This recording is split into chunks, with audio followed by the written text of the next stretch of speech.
ഏറ്റെടുത്ത പദ്ധതികൾ പൂർത്തീകരിക്കുക എന്നുള്ള ലക്ഷ്യം മാത്രമാണ് കിഫ്ബിക്ക് മുന്നിലുള്ളത്. അത് സമയബന്ധിതമായി തന്നെ പൂർത്തീകരിക്കാനുള്ള നീക്കവും നടത്തുന്നുണ്ട്. എന്നാൽ സർക്കാർ പദ്ധതികളിൽ കാണിക്കുന്ന അലംഭാവം, ഇങ്ങനെയുള്ള വെച്ച് താമസിപ്പിക്കൽ, ഇതിനൊക്കെ എന്തുകൊണ്ട് പരിഹാരം കാണുന്നില്ല? യുദ്ധകാല അടിസ്ഥാനത്തിൽ ഇതുകൂടി പരിഗണിച്ചുകൂടെ എന്നുള്ളൊരു ചോദ്യം സാധാരണ ജനങ്ങൾ പോലും ഈ ഘട്ടത്തിൽ ഉയർത്തുകയാണ്. അത് എന്ത് താല്പര്യപ്രകാരമാണ് എന്നുള്ളത് കൂടി സർക്കാർ വ്യക്തമാക്കിയാൽ കുറച്ചുകൂടി മനസ്സിലാകും.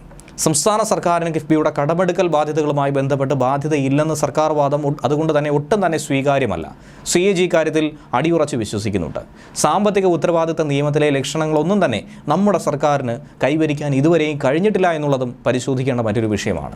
മൊത്തം കടത്തിൻ്റെ GDP-യുമായിട്ടുള്ള ശതമാനമെന്ന് പറയുന്നത് അത് കൂടിയിരിക്കുകയാണ്.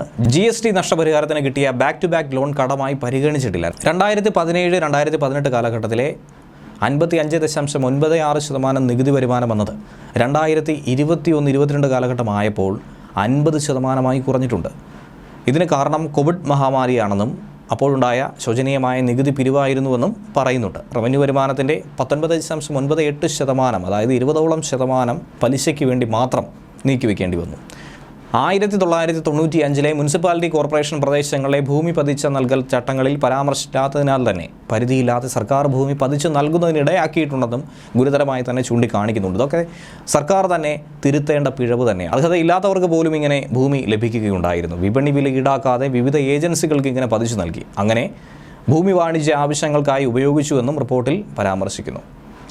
കേന്ദ്രത്തിൽ നിന്നും കേരളത്തിലേക്ക് വരുന്ന മൊത്തം വിഭവത്തിൻ്റെ 70% കേന്ദ്ര പദ്ധതികളുടെ നടത്തിപ്പിന് വേണ്ടിയിട്ടുള്ളതാണെന്നും ഇതോടൊപ്പം തന്നെ എടുത്തു പറയേണ്ടതാണ്. വികസനത്തിന് വേണ്ടി പണം കണ്ടെത്താൻ കഴിയാത്തതും physical responsibility and budget management ആക്ടിനെ അതിൻ്റെ നിബന്ധനകളെയും എത്തിച്ചേർത്ത് നിർത്തുന്ന ഒരു വിഷയം തന്നെയാണ്. കൂടിക്കൂടി വരുന്ന ഓഫ് ബജറ്റ് ബാധ്യതകളിലാണ് ഇതൊക്കെ തന്നെ ഉൾപ്പെടുന്നത്. ഇനി കിഫ്ബി അതുപോലെ തന്നെ KSSPL എന്നീ കമ്പനികൾ യഥാക്രമം ഇൻഫ്രാസ്ട്രക്ചർ, സാമൂഹ്യ സുരക്ഷാ പെൻഷൻ എന്നീ കാര്യങ്ങൾക്ക് വേണ്ടി അവരുടെ പണം കണ്ടെത്തേണ്ടി വന്നു. ആ നിക്ഷേപങ്ങൾ വിനിയോഗിക്കേണ്ടി വന്നു. ഇവയിലൂടെ ഉണ്ടാകുന്ന വലിയ സർക്കാരിന് ഉണ്ടാകുന്ന ബാധ്യതകൾ, ഓഫ് ബജറ്റ് ബാധ്യതകൾ സർക്കാർ ബാധ്യതയായി തന്നെ പരിഗണിക്കണമെന്ന് CAG ശക്തമായി തന്നെ വാദം ഉന്നയിക്കുകയാണ്. സംസ്ഥാന സർക്കാരിൻ്റെ മാർക്കറ്റ് കടമെടുക്കൽ പരിധി കണക്കാക്കുന്നതിൽ അത് ഉൾപ്പെടുത്തുകയും ചെയ്തു കഴിഞ്ഞു. ഇതിലാണ് സർക്കാർ ഇപ്പോൾ പെട്ടിരിക്കുന്നത്. അതുകൊണ്ട് തന്നെ ഈ കടങ്ങൾ വിപണി വായ്പയുടെ 3% പരിധിയിൽ കണക്കാക്കിയതിനാൽ സംസ്ഥാന സർക്കാരിൻ്റെ കടമെടുപ്പ് പരിധി കുറഞ്ഞു എന്നതാണ് യാഥാർത്ഥ്യം. ഇതിനെതിരെയാണ് സമരം ചെയ്തുകൊണ്ടിരിക്കുന്നത്. ഇതോടെ പ്രതിസന്ധിയാകട്ടെ കൂടുതൽ വഷളാകുന്നു. കടമെടുത്ത് നിലവിലത്തെ അവസ്ഥ പരിഹരിച്ച് മുന്നോട്ട് പോകാമെന്നാണ് സംസ്ഥാന സർക്കാർ തീരുമാനിച്ചു കൊണ്ടിരുന്നത്. അല്ലാതെ നിലവിലുള്ള നികുതി വരുമാനമോ മറ്റ് വരുമാന സ്രോതസ്സുകളെ പരിപോഷിപ്പിക്കുകയോ ചെയ്യുന്ന ഒരു പ്രവർത്തനങ്ങളും ഉണ്ടാകുന്നില്ല എന്നുള്ളത് ശോചനീയ അവസ്ഥയാണ്. സംസ്ഥാന സർക്കാരിൻ്റെ സാമ്പത്തിക സ്ഥിതി വളരെ മോശകരമായിരുന്നു. ആ കാലയളവിൽ 2024-25 ബജറ്റ് നിർദ്ദേശങ്ങൾ കൂടി സൂക്ഷ്മമായി പരിശോധിച്ച് വേണം അത് എത്രത്തോളം സന്തുലിതാവസ്ഥ നിലനിർത്തും എന്നുള്ളത് വിലയിരുത്തി വേണം മുന്നോട്ട് കടക്കേണ്ടത്. ഇല്ലെങ്കിൽ വലിയൊരു കുഴിയിലേക്ക് തന്നെ ആയിരിക്കും കേരളം കാലെടുത്ത് വയ്ക്കുന്നത്.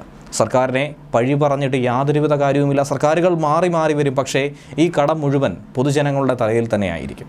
കേരളത്തിലെ വർദ്ധിച്ചു വരുന്ന കടബാധ്യത കേന്ദ്ര സർക്കാരിൻ്റെ സാമ്പത്തിക അവഗണനയാണെന്ന് പൂർണ്ണമായി പറയാൻ കഴിയില്ല. എങ്ങനെയാണ് കേന്ദ്ര സർക്കാർ ഇത്രയധികം കടമെടുക്കുന്നത് അനുവദിക്കാൻ കഴിയുക? അങ്ങനെ കടമെടുത്ത് കൂടുതൽ ബാധ്യതയിലേക്ക് പോകുമ്പോൾ അത് കേന്ദ്രത്തിൻ്റെ കടം കൂടിയാവുകയാണ്. സാധാരണഗതിയിൽ വലിയൊരു ഏജൻസിയുമായി ബന്ധപ്പെട്ട് സംസ്ഥാന സർക്കാർ ഇന്ത്യക്ക് പുറത്തു നിന്നും കടമെടുക്കുകയാണെങ്കിൽ അത് ഇന്ത്യയുടെ കടമായി തന്നെയാണ് പരിഗണിക്കേണ്ടത്, കണക്കാക്കേണ്ടത്. അങ്ങനെ വരുമ്പോൾ ഒരു പരിധിക്ക് അപ്പുറത്തേക്ക് അനുവദിക്കാനായി കേന്ദ്ര സർക്കാരിനും സാധിക്കില്ല എന്നുള്ളത് വസ്തുതയാണ്. പരമാധികാരമുള്ള ഒരു സർക്കാർ ആയതുകൊണ്ട് തന്നെ കടം വാങ്ങുന്നത് ഒരു വലിയ പ്രശ്നമല്ല. പക്ഷേ സർക്കാർ നിക്ഷേപത്തിനായി കടമെടുക്കാൻ ഉദ്ദേശിക്കുന്നെങ്കിൽ കടം വാങ്ങുന്ന കടം നിക്ഷേപിക്കുക, ചരക്കു സേവന ഉൽപ്പാദനത്തെ കൂടുതൽ കാര്യക്ഷമമാക്കുക, വലിയ തോതിൽ കൂടുതൽ വരുമാനം ഉണ്ടാക്കിയെടുക്കാനായി ശ്രമിക്കുക. ഇതൊക്കെയാണ് പോംവഴിയുള്ളത്.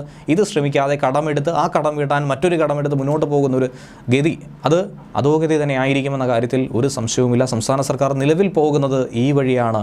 ഇതൊരു പെരുവഴിയാകാതിരുന്നാൽ ഭാഗ്യമെന്ന് മാത്രമേ ഈ അവസരത്തിൽ പറയേണ്ടതുള്ളൂ.